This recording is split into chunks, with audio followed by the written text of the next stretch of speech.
The first thing I saw was Emily, down on the grass, holding her ribs with dust on her cheek, and two guys in black jackets standing over her, one of them with a fake police patch like a cheap Halloween sticker.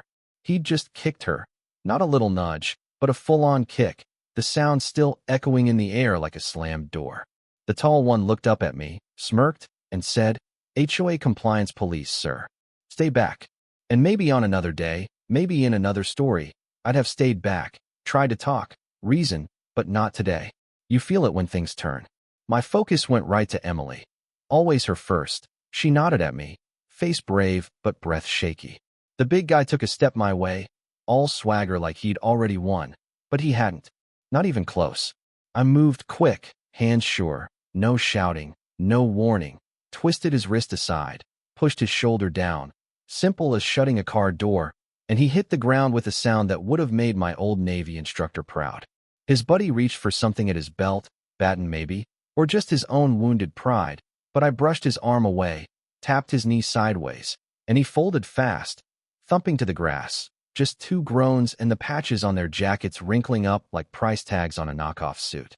"Don't get up," I said, calm, eyes on them. But really, my whole body was tuned to Emily, seeing if she was okay. She sat up, hand pressed to her ribs, chin high, whispering, "Mark, their badges look all wrong." I told her I knew, checked her side with soft hands, like I could erase pain if I just tried hard enough. "Breathe in that hurt," she said, always braver than folks know. The tall one tried to roll up, but I planted my foot on his arm. Not mean, just final. That's when I saw it, the flash in their eyes. That moment you realize you haven't kicked some random neighbor's wife. You've kicked the wife of a man who's trained for darker places. They didn't know yet about the Navy, but they felt it. The black SUV idling at the end of the street, engine humming, watching. That's when I knew the day was just getting started. I told Emily, "Call 911. Her hand shook, but she did it, brave like she always is.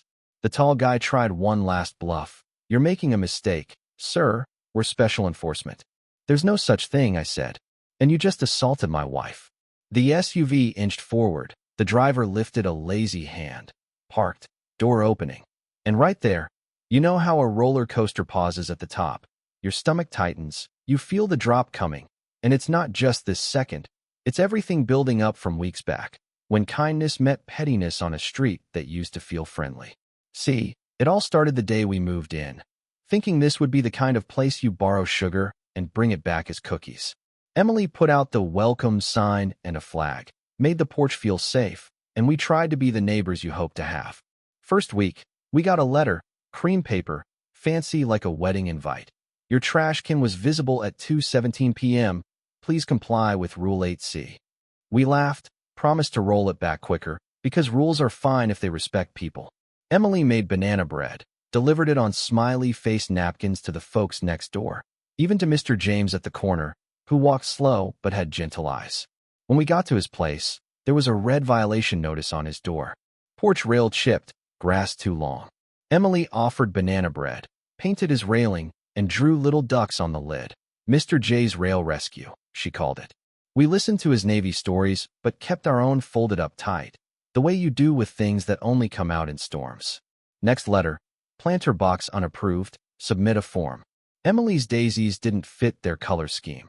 We filled out the paperwork, added a photo of her grinning by the flowers, wrote, "Joy is good for everyone." Brenda, the HOA president, all sharp glasses and sharper smiles, handed back a yellow slip.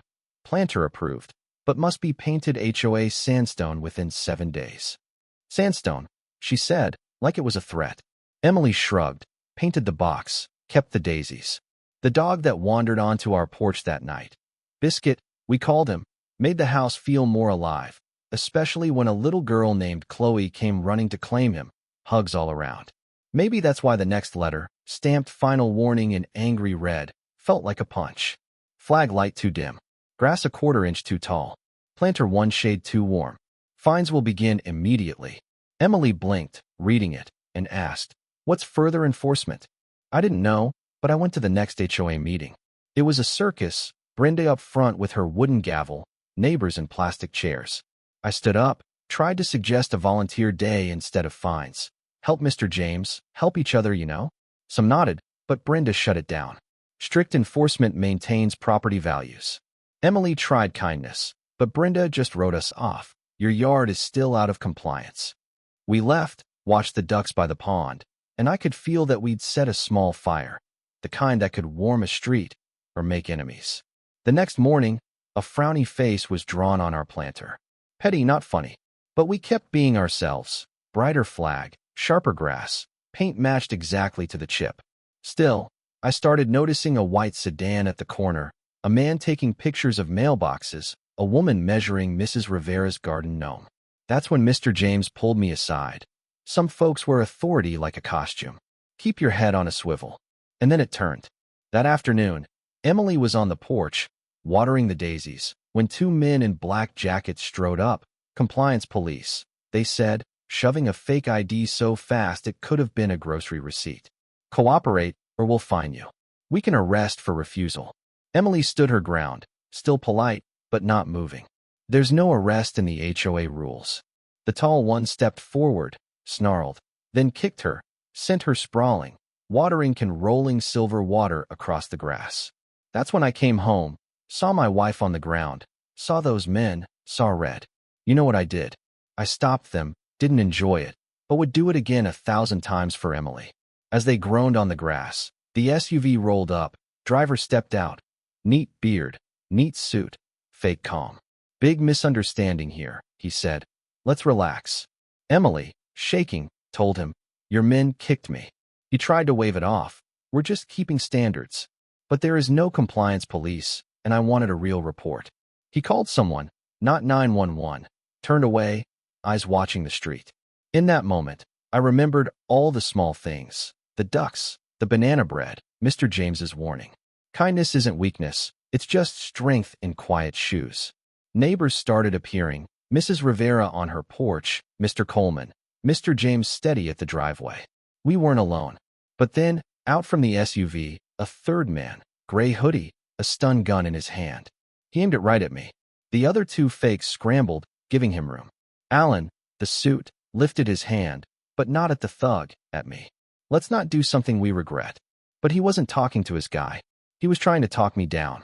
I saw the stun gun flick, not at me, but at Mr. James. I moved, trash can flying, my jacket catching the wires, sending the guy stumbling. I twisted his wrist, stun gun clattering. He tried for Mr. James again. I blocked, let him fly past. He kissed the lawn. The fakes tried to get brave. One swung. I slipped it, tapped his ear. He sat. The other tried for my ribs, punched bone, bent over. Then real sirens. Cruisers pulled up, officers Cole and Guan stepping out. Hands, they shouted. We called you, I said. These men kicked my wife, pretended to be police. They peeled the fake patches off, took statements, bagged the stun gun. Alan tried his, we're just contractors, line, but Cole wasn't buying. Paperwork doesn't make you police, and it sure doesn't give you the right to kick someone. The thugs handed over IDs from different cities. The consultant card Alan flashed had a logo slicker than any law firm. Who hired you? Guan pressed. Our client's confidential, Alan smirked. Cole just wrote, we're everybody's supervisor when it comes to people getting kicked. They didn't arrest them. Not yet. The law, Cole said, moves slower than rage. That night, the house was quiet, except for biscuit pacing and the soft click of the AC. At midnight, the doorbell cam pinged. A small figure in a hoodie left a white envelope on our mat. Inside, pay or move. The message was too neat for messy people. Emily just said, we're not paying. And we're not moving, I said. We called it in, but sleep came slow, circled like a cat. At 2:30 a.m., a sound out back. A laser dot across our wedding photo, not a gun, just a slingshot. The glass shattered. Two silhouettes ran for the fence. Emily grabbed my arm. Don't, she said. That's what they want. Officers came, bagged glass, took prints, warned us it was escalating. The next morning, a tracker under my truck. More notes, more threats, more frowns drawn on our stuff. Then a lien notice, taped to the door in the middle of the night. Final removal in 24 hours. We weren't scared for just us anymore. The next threat read, next time it's the neighbors. That's when we knew, divide and conquer, isolate the target, let fear do the rest. But it didn't work. Emily stood up, called the neighbors together at the pond. We didn't invite this, but if we give in, they win forever. Mr. James nodded, cane planted. Then we don't bend. The next night, the SUVs returned, men with bats and crowbars. This time, neighbors came out. Coleman with his bat, Mrs. Rivera live streaming, Biscuit barking, Emily beside me. We stood as a block. Tomorrow's here, I told the thugs. They ran as cruisers boxed them in. The new leader, sharp suit, cold eyes, Brenda's brother, we learned, tried to talk circles around the cops. Official inspection, contractors, just enforcing rules. But the folder in his SUV told the real story. Names, plans, payoff notes. A company called Bradford Management trying to scare families into selling so they could flip houses and line their pockets. The officers arrested them. The neighbors cheered, burned the fake notices in a grill, patched fences together. But just before dawn, another letter on every door. Not over. Someone else, higher up, still watching. It was war now, not across the ocean, but right on our lawns. Drones flew overhead. Power cut at midnight. SUVs crawling slow, men pouring out, chaos. This time, the street pushed back. Hoses, bats, porch lights. The leader appeared, older, gray-haired, sharp as a knife. You forgot who owns this neighborhood, he sneered. Tomorrow, it's rubble unless you comply. But Emily stood tall, told him, power isn't fear. It's making people safe. Police convoys rolled in, neighbors with flashlights and signs. The folder they found in the SUVs sealed the deal. Organized harassment, extortion, conspiracy. The suit was cuffed, his power fading with every step. The neighbors hugged, burned the last of the notices, shared soup and stories, set up real meetings where everyone had a voice. When the sun set, the block was tired but undefeated. Kids drew hearts on the pavement. Emily passed out banana bread, and we sat together on the porch, biscuit curled at our feet. If you ask what stopped a gang of hired thugs and a greedy board from taking over a quiet street, don't say it was one Navy vet, or a brave wife, or a clever cop. Say it was neighbors, standing up for each other, choosing kindness even when fear said otherwise. That's what power really is. That's what they'll never take. So, where are you watching from?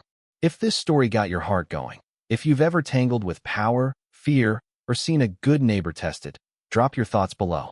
Who was right, who was wrong? How would you stand up for your street? Like, share, and let the world know where you stand on justice, kindness, and what it means to call a place home.